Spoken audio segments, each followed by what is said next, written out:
नमस्कार दोस्तों, मैं सुरेंद्र सिंह रावत और मैं अपने YouTube channel target with Surendra पर आपका हार्दिक स्वागत और हार्दिक अभिनंदन करता हूं। दोस्तों, ये जो वीडियो मैं बना रहा हूं, ये इसलिए बना रहा हूं कि कहीं लोगों को एक बेसिक जानकारी जो होनी चाहिए थी, इसका लेना देना कंपटीशन एग्ज़ाम से या इस तरह से नहीं है। इसका लेना देना है एक बेसिक इन्फॉर्मेशन जो प्रत्येक नागरिक को पता होनी चाहिए। और कहीं ना कहीं मुझे भी पता नहीं थी जब मैं छोटा था, है ना।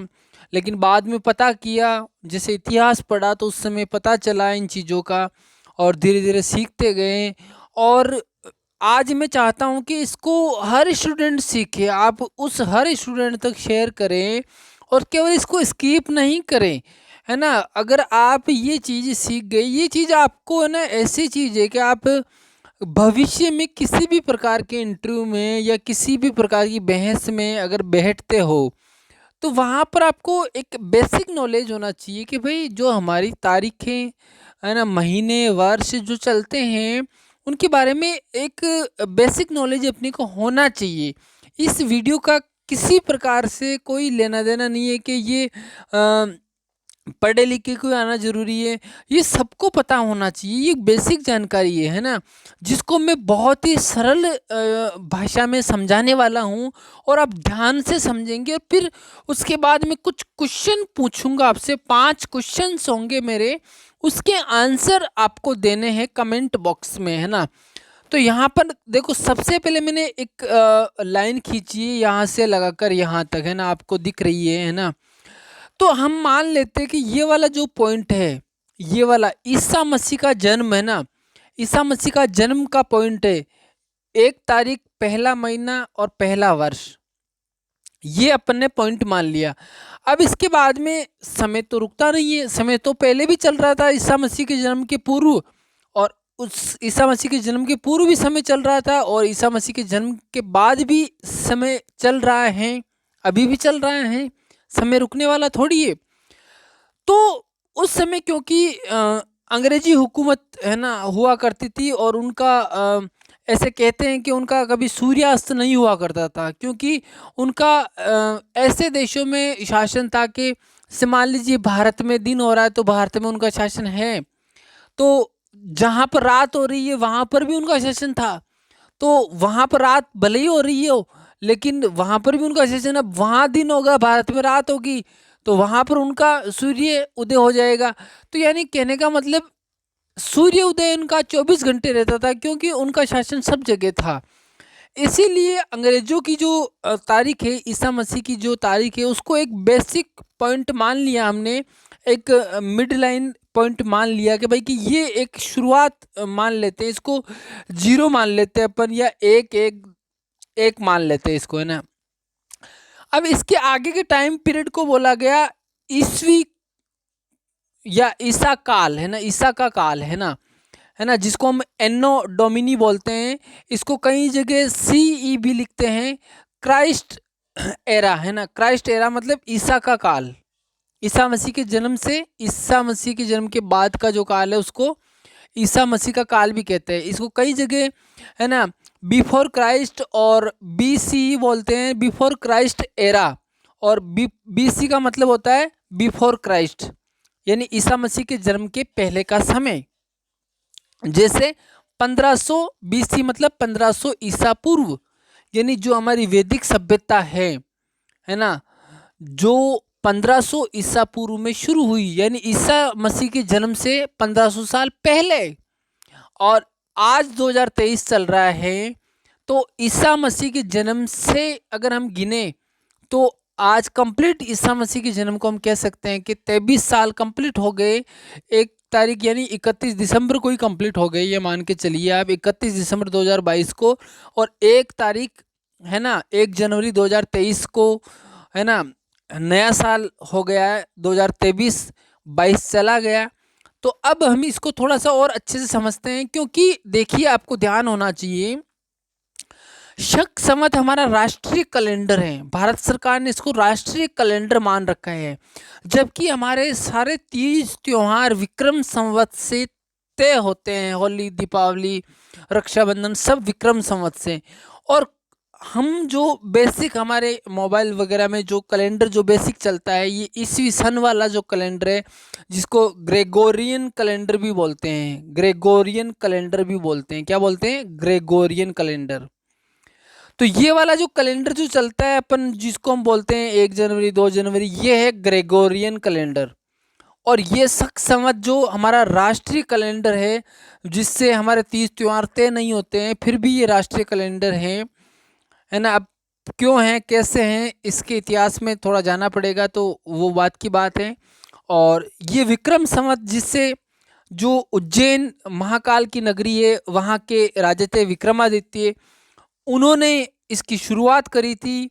उन्होंने शकों को पराजित किया था और इसी दिन उन्होंने राज सिंहासन संभाला था। और उसी दिन से उन्होंने विक्रम संवत की शुरुआत कर दी थी। अगर आपको ये बहुत ही है ना एक अच्छी जानकारी है जो आपको होनी चाहिए, कि अगर आज मान लीजिए 2023 चल रहा है, अब आपको विक्रम संवत निकालना है, तो कुछ भी नहीं करना है, विक्रम संवत में 57 प्लस कर देना है, 57 प्लस कर देना है। और अगर शक संवत निकालना है तो 78 माइनस कर देना है। शक संवत चलाया था कनिष्क ने, विक्रम संवत चलाया था विक्रमादित्य। उज्जैन महाकाल की नगरी मध्य प्रदेश में है, वहाँ के राजा ने चलाया था। शक संवत कनिष्क ने चलाया था, कुषाण शासक था, हिस्ट्री में आप पढ़ते हो कुषाण शासक। तो ये 78 ईस्वी में चलाया। तो अगर ईस्वी सन से अगर आपको विक्रम संवत निकालना है तो प्लस करना पड़ेगा 57, और शक संवत निकालना है तो 78 माइनस करना पड़ेगा।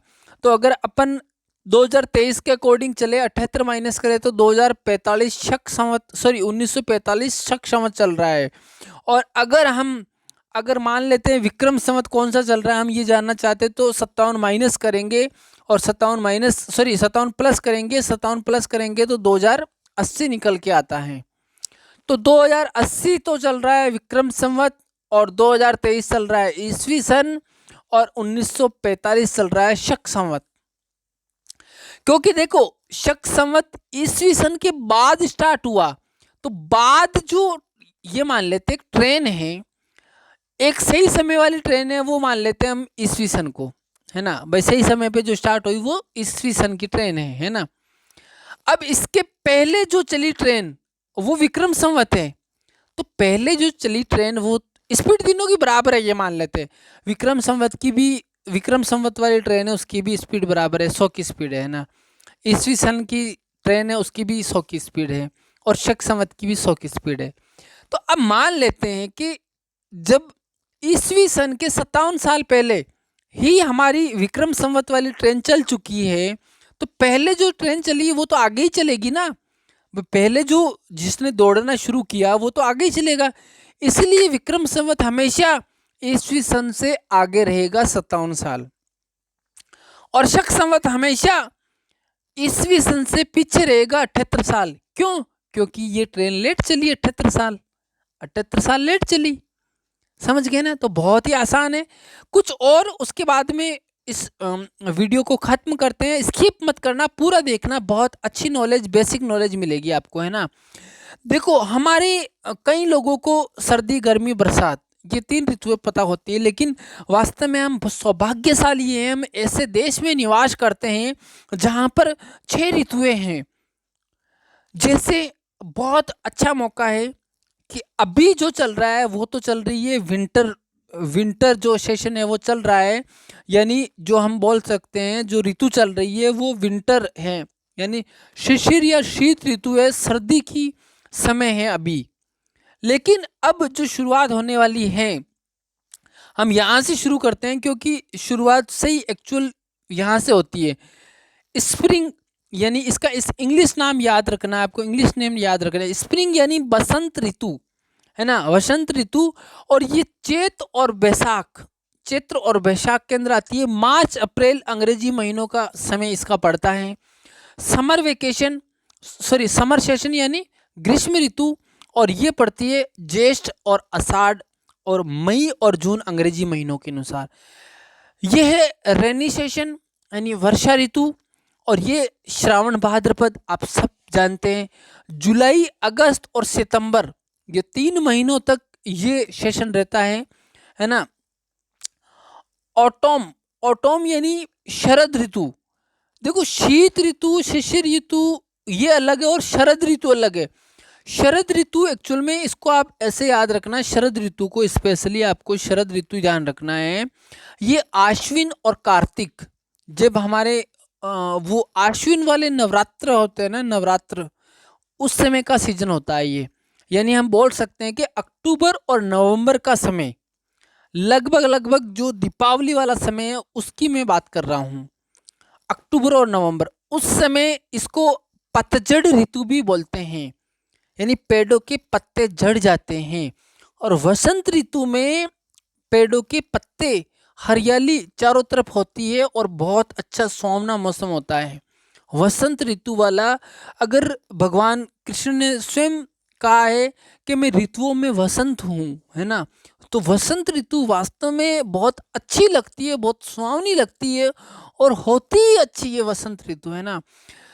तो यहाँ पर नए पत्ते आते हैं, हरियाली आती है चारों तरफ, ऐसा सीजन होता है भारत में तो पूछो मत के, है ना। विशेषकर कहूँ कि मैं बहुत सुहावना, है ना।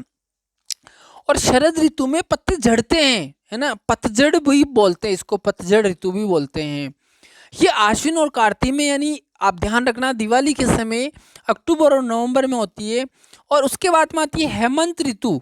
ये हेमंत ऋतु का मतलब हो गया pre winter. Pre winter means Margashirsha और पौष, है ना, मार्गशीर्ष और पौष यानी दिसंबर जनवरी, दिसंबर से लेकर जनवरी मिड तक, यानी हम कह सकते हैं दिसंबर का पूरा महीना और जनवरी का आधा महीना 15 जनवरी तक। और एक्चुअल जो जिसको विंटर हम मानते हैं वो एक्चुअल विंटर होती है अपने जनवरी और फरवरी में, है ना। यानी हम जनवरी, कई बार ये क्या होता है कि जनवरी से ही मान ली जाती है, कई बार मिड जनवरी से मानते हैं इसको, है ना। तो ये थोड़ा सा हम कह सकते हैं कि थोड़ा सा कंफ्यूज करने वाला है, लेकिन इतना भी कंफ्यूज नहीं। वैसे हमारे हिंदू महीनों के अनुसार पौष और माघ, है ना, ये दोनों महीने सर्दी के लोग मानते हैं गाँव में अक्सर। और फाल्गुन का जो महीना होता है, फाल्गुन वाला होली वाला महीना, उसको उतरता हुआ महीना मानते हैं कि भाई कि ये सर्दी जा रही है, है ना, गर्मी स्टार्ट हो रही है, ये मानते हैं। और ये सही बात भी है कहीं ना कहीं एक्चुअल में देखा जाए तो। लेकिन एक्चुअल में देखो, जहाँ पर ज्योग्राफिकल चीज़ जो लिखी जाती है उसके अनुसार जो माघ और फाल्गुन का महीना है, जनवरी और फरवरी का महीना है, उसको शिशिर या शीत ऋतु या विंटर ऋतु, विंटर सेशन इसको माना है। तो आपको ये ध्यान रखना है, अच्छे से ध्यान रखना है कि ये हमारे अंग्रेजी महीनों के अनुसार है। ये हिंदू महीने होते हैं चैत, बैसाख, ज्येष्ठ, आषाढ़, श्रावण, भाद्रपद, आश्विन, कार्तिक, मार्गशीर्ष, पौष, माघ और फाल्गुन। अगर ये महीने याद नहीं है तो इनको आज ही याद करें। ये 6 ऋतु है, आपको याद नहीं है तो इनको आज ही याद करें। अंग्रेजी महीनों के अकॉर्डिंग भी हमें पता होना चाहिए, क्योंकि पूरा है ना, ज़्यादातर चीज़ें अंग्रेजी महीनों के अनुसार चल रही है। तो अगर हमें अंग्रेजी महीनों के अकॉर्डिंग समय पता होगा तो हम हिंदू महीना निकाल लेंगे, अंदाज़ा लगा लेंगे कि भाई जुलाई अगस्त चल रहा है तो श्रावण भाद्रपद चल रहा है, बारिश का मौसम है ना। मई जून चल रहा है तो इसका मतलब ज्येष्ठ आषाढ़ चल रहा है, गर्मी का जेठ की दोपहरी है ना। तो वो वाली बात है, कई चीज़ें लिंक हैं, है ना। अब मार्च अप्रैल चल रहा है तो अपन मान लेते हैं कि यार ये तो वो वसंत ऋतु वाला मौसम है और अक्षय तृतीया वाला मौसम है, आखाती जहाँ पर बहुत सारे शादी ब्याह होते हैं। तो हम निकाल लेते हैं चैत्र बैसाख वाला है, तो बहुत सारी चीज़ें निकाल लेते हैं, है ना। तो इस तरह से ये सेशन था। मुझे जहाँ तक लगता है ये आपको बहुत अच्छा लगा होगा, और नहीं भी लगा होगा तो कोई भी बात नहीं, है ना। मेरा एक ड्यूटी थी, मुझे लग रहा था कि नया साल शुरू हो गया है और मुझे ये नॉलेज है ना फॉरवर्ड करनी चाहिए काफ़ी लोगों तक, है ना। क्योंकि कई लोगों को ये चीज़ें बेसिक है जो पता नहीं होती है।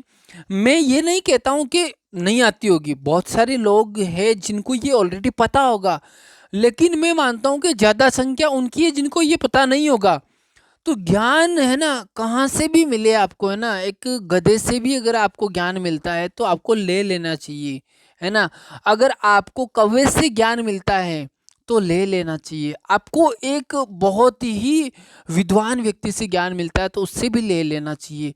ज्ञान जहाँ से मिले, जैसे मिले, ले लेना चाहिए, क्योंकि ज्ञान लेने से ही आता है। और उसको प्रयोग भी करे, है ना, अपनी लाइफ में उसको अनुप्रयोग करके देखे उसको, है ना, उसके रिजल्ट देखें आप, और उसके बाद में उसको एक्सपीरियंस करें, और उसके बाद में आप किसी को सलाह दे, तो वाकई वो सलाह जो होगी वो एक्चुअल होगी। वो एक आदर्श नहीं होती है, प्रैक्टिकल जो चीज़ होगी वो बन के जाएगी। अब मैं 5 सवाल आपसे पूछने वाला हूँ, जिनका जवाब आपको कमेंट बॉक्स में लिखना है। सीसीटीवी की फुल फॉर्म क्या होती है? आजकल बहुत सारे सीसीटीवीज कैमरेज लग रहे हैं। ईमानदारी से आपको बिना देखे, अगर आपको आती है तो ही लिखना, नहीं आती है तो ऐसे लिखना नो, है ना, नहीं आती है भाई मुझे, है ना। सीसीटीवी फुल फॉर्म नो, ऐसे कर देना।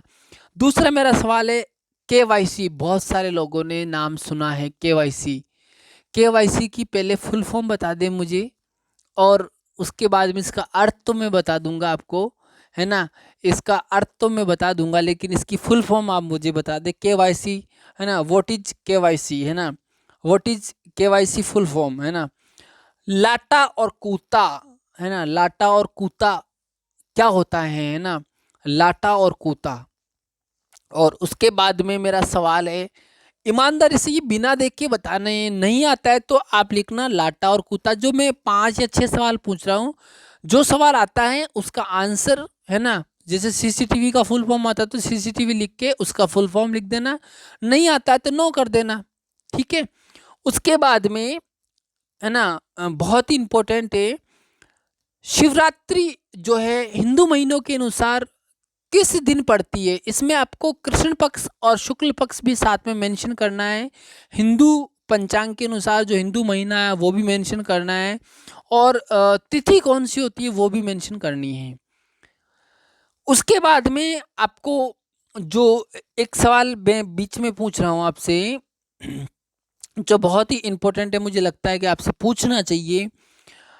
एट प्रेजेंट, है ना, सबसे है ना, ऐसा सबसे बड़ा देश है ना, क्योंकि मैं उसको मानता हूँ कि ये मान लेते हैं अपन काफ़ी पॉपुलर देश है, और एक कॉमन, एक तरह से ये मान लीजिए कि काफ़ी बड़ा देश है और पॉपुलर देश है ना, जहाँ पर अभी ये मान लो अपने मई जून वाली जो स्थिति होती है ना, वो वाली स्थिति वहाँ है, यानी गर्मी है।